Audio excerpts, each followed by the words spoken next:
Get a Better Broadcast podcast and Voice Over Voice. We're looking at the effects that various drugs can have on your voice. We started off looking at marijuana, then cocaine a couple of 3 days ago. Vaping and the voice was another of our topics. Steroids and the voice is what we talked about yesterday.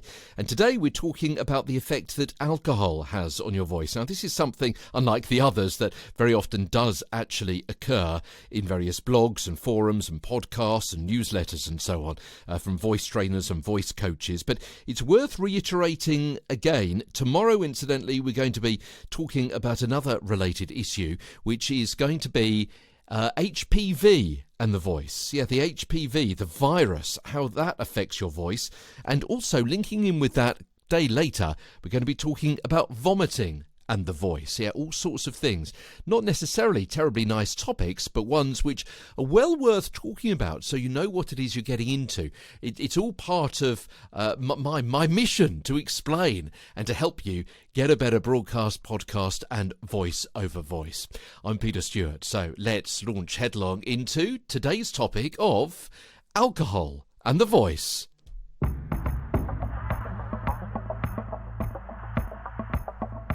Well, it's unlikely you'll be having a drink just before a broadcast show, podcast, recording or studio session, but what might be the damage to your voice if you've had one, or indeed several, the night before, or for several nights before?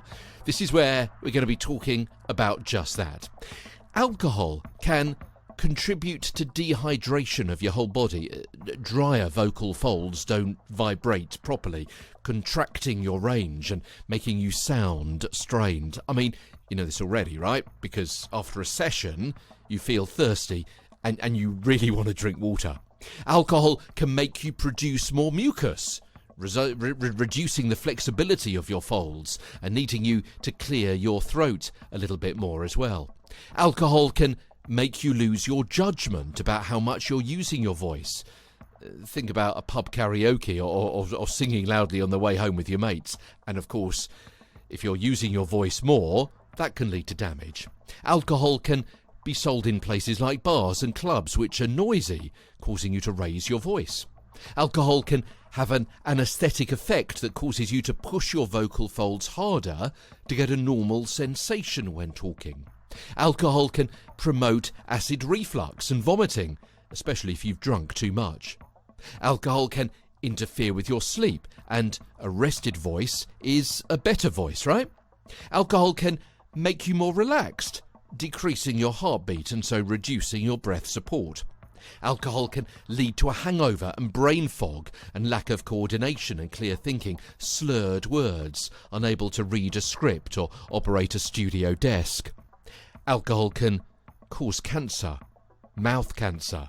Tumours can develop in the nostrils, the tonsils, the saliva glands, lips, tongue, cheeks and gums. There's pharyngeal cancer in your throat, laryngeal cancer at your larynx or vocal folds. The symptoms of all of these are really wide-ranging. They depend on where the cancer has developed. Between 22% and 38% of all mouth, throat and voice box cancers in the UK are caused by drinking alcohol. Links in our show notes. Taking a look at some of the most common drinks, wine is also packed with preservatives which may dry out your throat. Beer is slightly acidic, which can cause more mucus. And cocktails are literally a cocktail of phlegm-causing sugar rush syrups, acidic juices, as well as dehydrating spirits. And that is how alcohol can affect your voice. I may just stick to water on Friday night. Tomorrow, HPV and the voice, as Get a Better Broadcast, podcast and Voice Over Voice continues. From London, I'm Peter Stewart.